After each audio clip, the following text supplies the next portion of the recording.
ఉమ్మడి మహబూబ్నగర్ జిల్లాలో ప్రొఫెసర్ జయశంకర్ తెలంగాణ వ్యవసాయ విశ్వవిద్యాలయం ఆధ్వర్యంలో 2011వ సంవత్సరంలో కృషి విజ్ఞాన కేంద్రం పాలెంలో స్థాపించబడింది. నాటి నుండి నేటి వరకు రైతులకు, అధికారులకు వ్యవసాయ మరియు అనుబంధ రంగంలో వస్తున్న నూతన ఒరవడులను అందించి జిల్లా వ్యవసాయ అభివృద్ధికి ఎంతగానో తోడ్పడుతున్నది.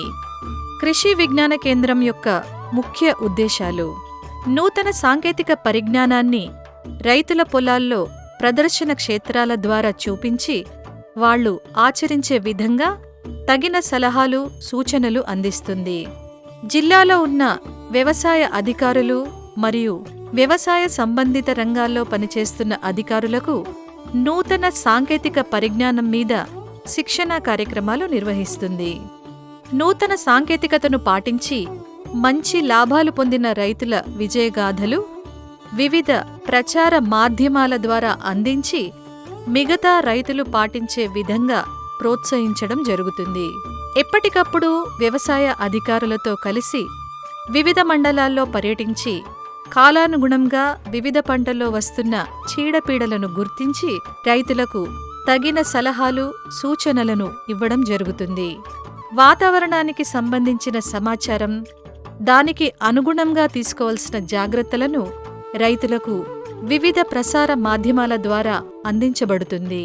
వ్యవసాయ కళాశాలలో 4వ సంవత్సరం చదువుతున్న విద్యార్థులను గ్రామీణ వ్యవసాయ పని అనుభవ కార్యక్రమంలో భాగంగా వివిధ గ్రామాల్లో ఉంచి రైతులు సాగు చేసే పంటలు మరియు గ్రామీణ వ్యవసాయ స్థితిగతులపై శిక్షణ ఇవ్వడం జరుగుతుంది. రైతు సేవలో కృషి విజ్ఞాన కేంద్రం సాధించిన ప్రగతి గురించి ఇప్పుడు తెలుసుకుందాం. కృషి విజ్ఞాన కేంద్రం పాలెం ఆధ్వర్యంలో సీడ్ హబ్ ప్రాజెక్టు కింద ఇప్పటి వరకు 2800 క్వింటాళ్ల నాణ్యమైన పప్పు దినుసులను ఉత్పత్తి చేసి రైతులకు అందజేయడం జరిగింది. దీనివల్ల ఉమ్మడి మహబూబ్నగర్ జిల్లాలో పప్పు దినుసుల పంటల విస్తీర్ణం 40,000 ఎకరాల వరకు పెంచడం జరిగింది. జాతీయ ఆహార భద్రతా పథకం ఆర్థిక ప్రోత్సాహంతో అపరాలు మరియు నూనె గింజల పంటలలో సామూహిక ప్రదర్శన క్షేత్రాలు నిర్వహిస్తూ పంట దిగుబడిని పెంచే యాజమాన్య పద్ధతులు, రకాలపై శిక్షణ, అవగాహన మరియు ప్రదర్శన కార్యక్రమాలు ఏర్పాటు చేయడం ద్వారా ఈ పంటల విస్తీర్ణం పెంచడమే కాకుండా దిగుబడిని 18 నుండి 20% వరకు పెంచడం జరిగింది. దీంతో పాటు పప్పు దినుసుల పంటలలో పురుగులు మరియు తెగుళ్లను తట్టుకునే స్వల్పకాలిక రకాలైన కందిలో PRG 176, పెసరలో WGG 42, మినుములో PU 31 లాంటి రకాలను రైతులకు పరిచయం చేసి అధిక దిగుబడులు సాధించడం జరిగింది. గత 3 సంవత్సరాలుగా అధిక సాంద్రత ప్రత్తి సాగుపై క్షేత్రస్థాయి ప్రదర్శనలు, శిక్షణా కార్యక్రమాలు చేపడుతూ వర్షాధారంగా తేలిక నేలల్లో పండించే ప్రత్తిలో అధిక దిగుబడులు సాధించడం జరిగింది. వరిలో సన్నగింజ రకాల విత్తనోత్పత్తి మరియు వరి మాగాణుల్లో జనుము విత్తన ఉత్పత్తి చేస్తూ రైతాంగానికి నాణ్యమైన విత్తనాలు అందజేస్తుంది. ప్రత్తిని ఆశించే గులాబీ రంగు పురుగు, మొక్కజొన్నను ఆశించే కత్తెర పురుగు, వేరుశెనగలో తెగుళ్లు మరియు వివిధ పంటలలో ఆశించే చీడపీడలు, అలాగే తెగుళ్ల మీద రైతులకు అవగాహన కల్పించి సమగ్ర సస్యరక్షణ పద్ధతులను రైతుల ముంగిట ఆవిష్కరించడం జరిగింది. మొక్కజొన్నను జంటసాళ్ల పద్ధతి మరియు జీరో టిల్లేజ్ పద్ధతిలో సాగు చేయడం ద్వారా రైతుల పెట్టుబడి ఖర్చులు తగ్గించుకొని అధిక నికర ఆదాయం పొందే విధంగా ప్రోత్సహించడమైనది. వానాకాలంలో వరి సాగుకు ముందు పెసర పంట వేసే విధంగా రైతులను ప్రోత్సహించి పంట నుండి దిగుబడి తీయడమే కాకుండా పచ్చిరొట్ట ఎరువుగా కూడా నేలలో కలియదున్నే విధంగా ప్రోత్సహించడం జరిగింది. పంట మార్పిడిలో భాగంగా యాసంగి వేరుశెనగ మరియు మిరప పంటలకు ముందు పెసర పంట సాగును క్షేత్రస్థాయిలో ప్రదర్శించి రైతులను ప్రోత్సహించడం ద్వారా వేరుశెనగ అలాగే మిరప పంటలో వచ్చే తెగుళ్లను తగ్గించుకోవడమే కాకుండా నేలలో పచ్చిరొట్టగా కలియదున్ని భూసారాన్ని పెంపొందించడం జరిగింది. వివిధ పంటల్లో యాంత్రీకరణకు అనువైన పనిముట్లను, వాటి పనితీరును క్షేత్రస్థాయిలో ప్రదర్శించి రైతులకు శిక్షణ ఇవ్వడం, అదేవిధంగా సమగ్ర వ్యవసాయం, ప్రకృతి వ్యవసాయం, సేంద్రియ వ్యవసాయ పద్ధతులపై కూడా శిక్షణ కార్యక్రమాలతో పాటుగా క్షేత్రస్థాయి ప్రదర్శనను ఏర్పాటు చేయడం జరిగింది. పంటల వైవిధ్యీకరణలో భాగంగా సాంప్రదాయ పంటలకు భిన్నంగా అధిక దిగుబడినిచ్చే నూతన ఉద్యాన పంటలైన ఆలుగడ్డ, ఉల్లి, మునగ, చామంతి పంటలను క్షేత్రస్థాయిలో ప్రదర్శించి రైతులకు అవగాహన కల్పించి తద్వారా ఈ పంటల విస్తీర్ణం పెంచడం జరిగింది. చిరుధాన్యాలు, అలాగే వేరుశెనగలు, విలువ ఆధారిత ఉత్పత్తుల తయారీ నాణ్యత మరియు మార్కెటింగ్ అంశాలపై శిక్షణ, ప్రదర్శన కార్యక్రమాలు ఏర్పాటు చేసి వ్యవసాయ మహిళలకు సొంతంగా కుటీర పరిశ్రమలను ఏర్పాటు చేసే విధంగా ప్రోత్సహించడం జరుగుతున్నది. నాగర్ కర్నూల్ జిల్లాలో 85% మంది తక్కువ సాగు భూమి కలిగిన చిన్న, సన్నకారు రైతులు ఉన్నారు. అందువలన అనుకూలమైన సమగ్ర వ్యవసాయ విధానాలు పాటించడం ద్వారా వ్యవసాయంతో పాటు అనుబంధ రంగాల సాగును చేపట్టి అధిక ఆదాయం సాధించుకునే విధంగా ప్రోత్సహించడం జరుగుతుంది. వాతావరణం ఆధారిత వ్యవసాయ సమాచారాన్ని రైతులకు అందించడానికి కిసాన్ సారథి అనే మొబైల్ యాప్ను రూపొందించి దాని ద్వారా జిల్లాలోని 1,10,000 మంది రైతులకు సంక్షిప్త సందేశాలు, అలాగే వీడియో సందేశాలను పంపించడం జరిగింది.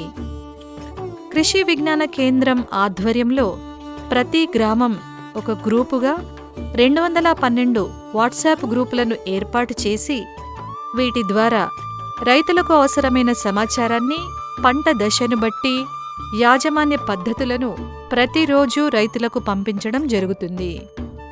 కృషి విజ్ఞాన కేంద్రంలోని భూసార పరీక్షా కేంద్రంలో మట్టి నమూనా పరీక్షలు చేసి భూసార పరీక్షల ఆధారంగా నేల యాజమాన్యం, అలాగే ఎరువులు సిఫారసు చేయడం ద్వారా పంటల సాగు ఖర్చు తగ్గించి అధిక దిగుబడులు సాధించుకోవడం జరిగింది. కృషి విజ్ఞాన కేంద్రం ఆవరణలో వివిధ పంటలకు సంబంధించిన నూతన సాంకేతిక పద్ధతులపై ప్రదర్శనా క్షేత్రాలు మరియు సమాచార కేంద్రాలు ఏర్పాటు చేసి రైతులకు అవగాహన కల్పించడం జరుగుతుంది. ఇందులో 24 ప్రదర్శనా క్షేత్రాలు ఏర్పాటు చేయడం జరిగింది.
గత 13 సంవత్సరాల కాలంలో ఉమ్మడి మహబూబ్నగర్ జిల్లా వ్యవసాయ రంగంలో రైతులకు సేవలను అందించినందుకు గాను కృషి విజ్ఞాన కేంద్రం పాలెం వారికి లభించిన పురస్కారాలు.